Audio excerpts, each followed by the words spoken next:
Hello and welcome to Miss Charlotte Astrology. My name is Charlotte. I'm a full-time working astrologer, and on this channel I analyze the astrological charts of public figures, and very often they are celebrities, and that will be the case today, as I'll be looking at the synastry of two relatively famous people whose relationship is very controversial. I'm talking about actor Aaron Taylor Johnson and his wife Sam Taylor Johnson.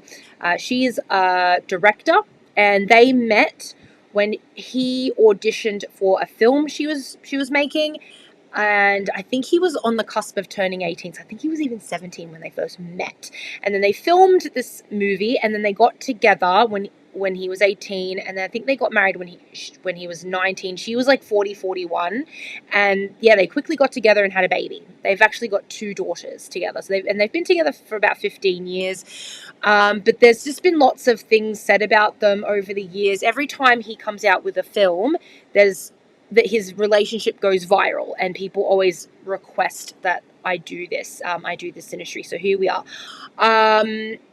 Yeah, so it's a bit of a weird relationship, and I can see that in the chart.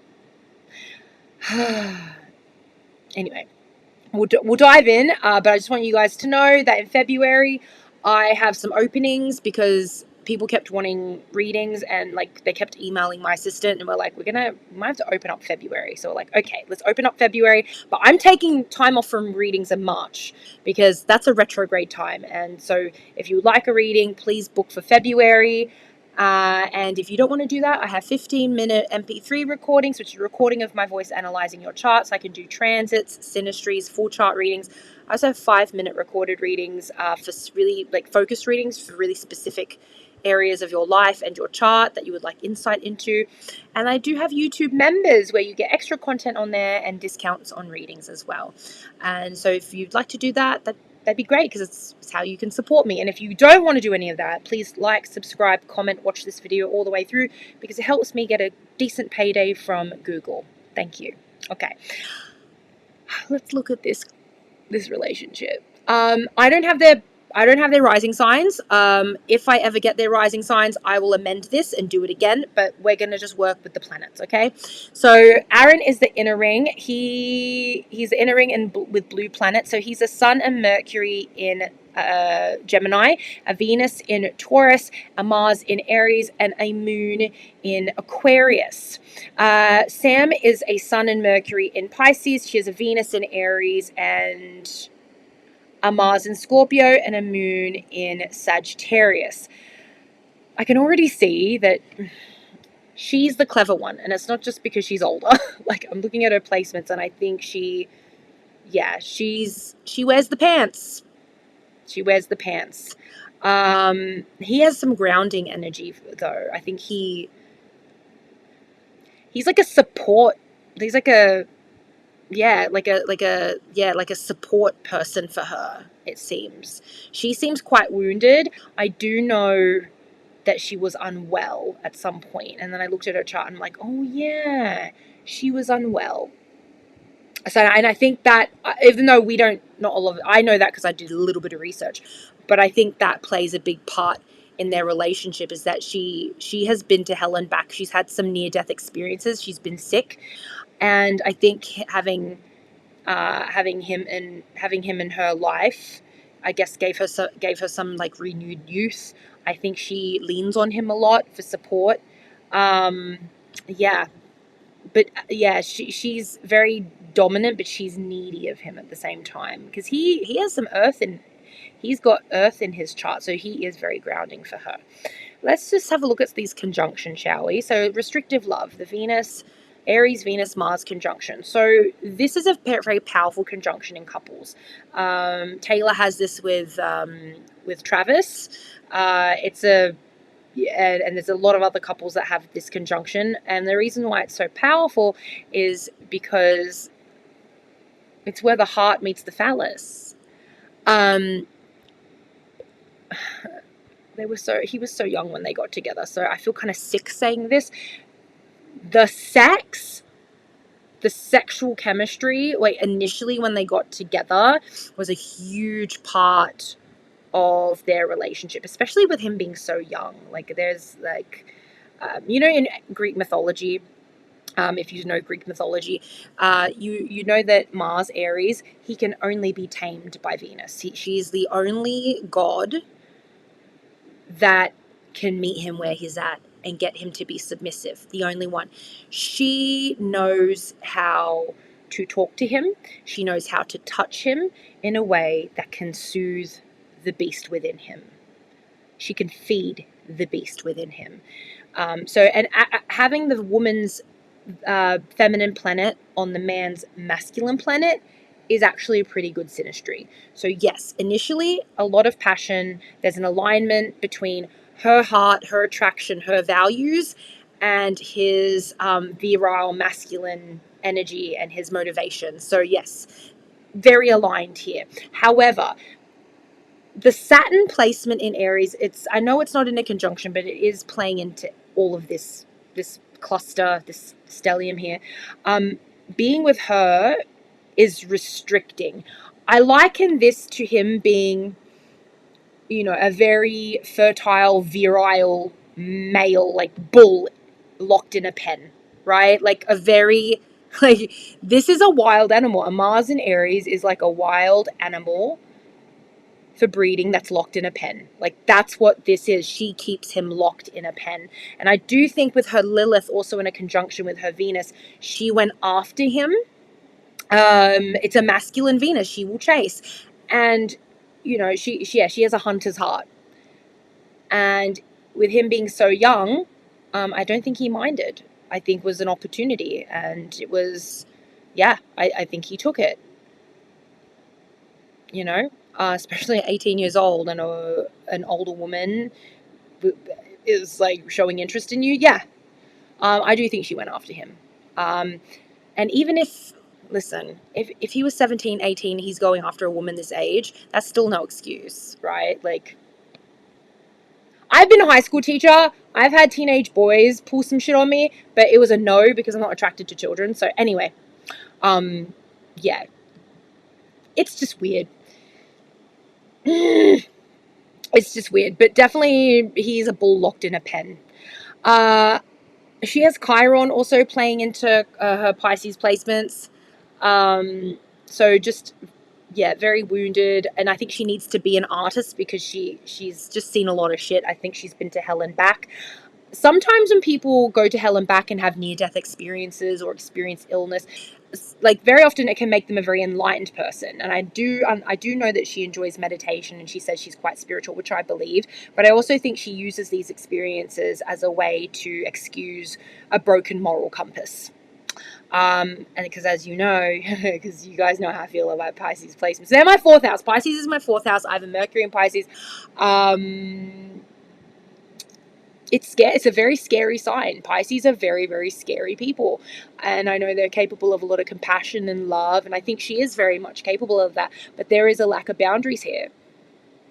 And they do make really perfect victims when they're in their darkness. They do. And I think she can lean into that because when she wants to keep him, like when she needs to, like, she can lock him in the fence. She can lock the bull in the fence and she can play wounded so that he can tend to her. Like, yeah. And she seems like she's gone through a lot, and then that's the excuse as to why that seems to be a big part of the mythology in their relationship. We might not be privy to that. The only reason why I know that's because I researched, but I think her having been sick, and this was like a few years before she met him, I think that's a big part as to why they're together, or that's a big reason as to why he stays with her. I think she's quite needy, even though she's very strong in a lot of other ways and incredibly creative and a bit of a boss babe. I think she has a lot of vulnerability that he feels he can tend to. He can help, like, he seems like a bit of a healer to her anyway, or a helper, something like that.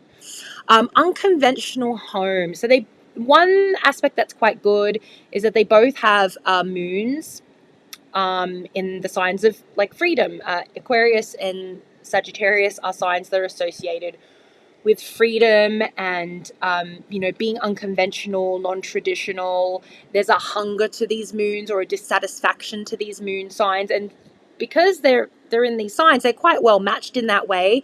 It could be, they're not exactly sextiled, but they are in complementary signs.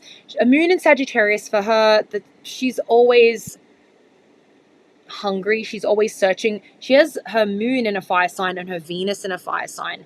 I just feel like when your feminine planets are in masculine signs and you're with a partner that has some more feminine placements, that person's going to dominate. They always need wood to burn. They always need oxygen and something to burn. She's always burning something. And fire signs are quite needy as well. She's always, I just wonder if she pokes that fire. She starts stuff, like, because she needs to feel desired. Fire placements need attention all the time. He's an Aquarius moon. His North Node's in Aquarius, so his destiny, I don't know what house this is in, it would tell me more, but basically, the destiny was to become a father, which he did on his nodal return. He became a father at 1920, which is his nodal return, North Node with the moon. The moon is family. That's exactly what happened. I do think he might have another family, though, because he's young enough to. So we'll see what happens. Pluto's just swung into Aquarius. So there's going to be some more developments around the family, but I wouldn't be surprised if around his nodal return he might want to. We'll see what happens. But he's young enough to have another family, like even 10 years down the track, 20 years down the track, he'd still be young enough to have another family. So we'll see how that goes, but that's just what I think here. He did it on his first nodal return. He might do it in his second or his third. We'll see. But yeah, it would tell me more. It would tell me more if I knew what houses these were in. But I can tell you that their unconventional marriage makes a lot of sense. I think they kind of enjoy breaking the rules when it comes to their intimate world. Yeah. Anyway, let's move to the next one. Slave for you, Scorpio stellium, which includes Mars, Neptune, Vesta, for her. And for him, it is Pluto, Juno, and Lilith. So marriage for him, it's a bit of a trap. I mean, sometimes being locked in a cage can feel good, especially if like you're getting fed and you're getting your needs taken care of. But it's like, the word that came to mind was Stockholm syndrome. But anyway, so he's got some very interesting he's got a very interesting cluster here. Pluto governs Scorpio, right? Scorpio is a sign associated with marriage. Juno is the asteroid that is associated with marriage, or at least the contract, the agreement to marriage. And Lilith is the angry bitch. And Lilith is the angry wife, the divorced wife. These are clustered together. And I call Juno and Lilith the angry wives because that's what they are in mythology. And then Pluto here. So clearly the Pluto is like a prison. Pluto is, it's a bit of a prison kind of energy, imprisonment or addiction or transformation. And wherever Pluto lies in your chart is where you experience the most transformation. And while I don't know what house this is lying in, the fact that it's sitting with the two asteroids that represent aspects of marriage tell me that, he may be addicted to the marriage. He may be imprisoned by the marriage. He may, be kind of, he's kind of weighed down here. Her south node is also here. We can't see it, but it is here. So she's got Mars with Neptune, another placement that may be associated with trouble with health. I'm sorry. I was just thinking about that south node. South node with Neptune and Mars. That's not an easy placement. And Mars and Neptune. It's the hooker Mars. When a Mars is in the 12th house in Pisces or in a close aspect to Neptune, I call it a hooker Mars. That's a dick that knows no boundaries. And with her Mars and Scorpio, you better believe she is jealous and possessive over her sexual partners and also power hungry. She loves power. And with her south node here, that is what she's most familiar with. It's a natural kind of energy. She's got to learn to let that go and move into her north node in Taurus. I think being with him helps with that sort of, but ultimately you can't, like, a leopard can't change its spots. Like, that's who she is. She's a dick with no boundaries. And she literally, age wasn't a boundary. Him being 17, 18 wasn't a boundary. You love who you love. You're attracted to who you're attracted to. Like, it's just, there may be a lack of accountability here. I think she has him locked in with sex as well. Like, it's quite, it's a bit controlling. What house this is in, I would love to know. I would love to know. Someone find their birth times, please. But this is a mess. Also, when Pluto-Mars aspects, that's obsession, like sexual obsession on both sides. So, a disappointing marriage. Here's the thing. She has a Jupiter retrograde and a Juno retrograde. They're sitting together. I think they're even in an outer sign conjunction, but they are sitting together. So she's someone who has been married for, I guess, most of her life now, or half of her life anyway. But it doesn't look that great. Like, you can have a Jupiter retrograde and have a happy marriage eventually, but it's for trial and error kind of thing. But yeah, there's just a bit of a disappointing marriage, and he's a bit of a wounded husband as well. Chiron and Jupiter, another placement that could indicate like a wounded marriage, or because Jupiter is marriage, Chiron is the wounded healer. So within his marriage, he is the wounded healer. He's the one that is very helpful, and I think she has her perks. These two give each other stuff. Like, it's not just I love you and you love me. Like, there's a bit of it's almost like a business or transaction, or along with like a nurse and a patient kind of relationship. That's what this looks like. But yeah, their Jupiters are in the same sign because she is over 20 years older than him. So that makes a lot of sense. I see a lot of couples with a 12 or 20 something year age gap, and they've got conjunct Jupiters and they do get married. I see a lot of it. But yeah, he is a bit of a nursemaid, sort of. He's a wounded husband, but he's like also got a wounded wife. It's just a wounded marriage altogether. Anyway, we'll see what that's aspecting later on in the slide. Yeah, so it's not the best. I mean, I get it. They have a lot of abundance together. Certainly if they've worked on a lot of projects. It would help if I knew what house this was in, though. Life support. Aaron's Venus conjunct Sam's North Node. She needs him. He's got a pretty solid Venus. That's why he's stayed. I don't know if they're faithful. I mean, I feel like with his Aquarius moon, like that squares his Venus. I wonder if he thinks about running away, but he's locked in a marriage. Venus and Taurus will stay for as long as they possibly can.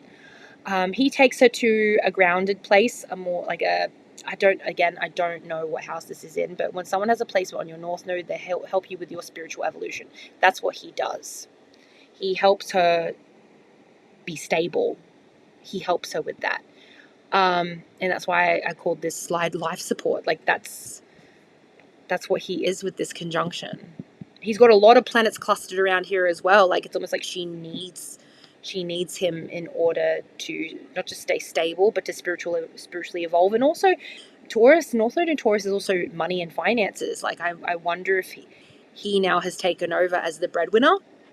I'm wondering about that. And she might be maybe she's dependent on that a little bit, or she certainly has her own money, but I'm wondering if she's now accustomed to a certain lifestyle now that he's raking in the dollars. She helped him get to where he is. Like, she had connections. She's had connections for a very long time that help him. So yeah, they've got a lot of financial ties. I think that's probably why it would be really hard to part. They've been together for almost 20 years now, so even though he's taking her to a stable place, it's still quite messy. It's still quite messy.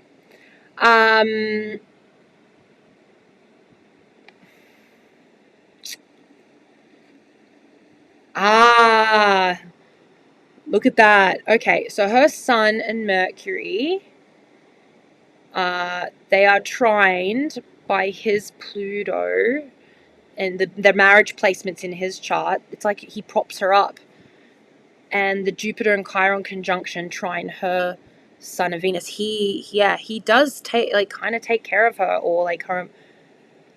He's supportive of her creative ventures, of her self-expression, of her like sanity. Like Mercury's the mind.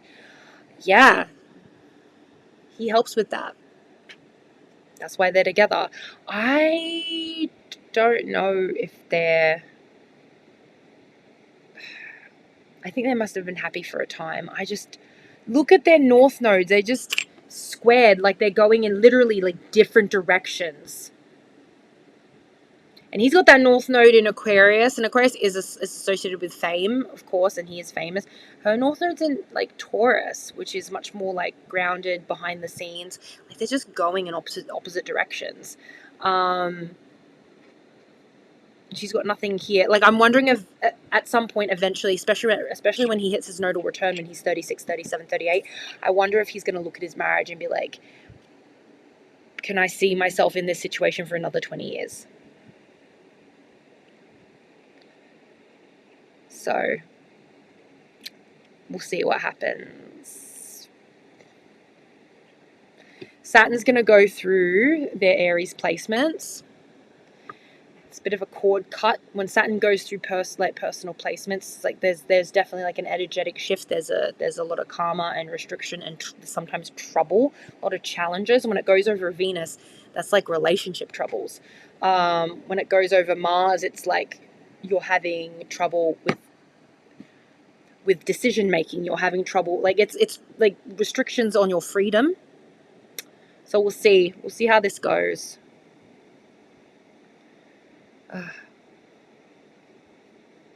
Anyway, I wish I had their houses. It would help, but from what I can see,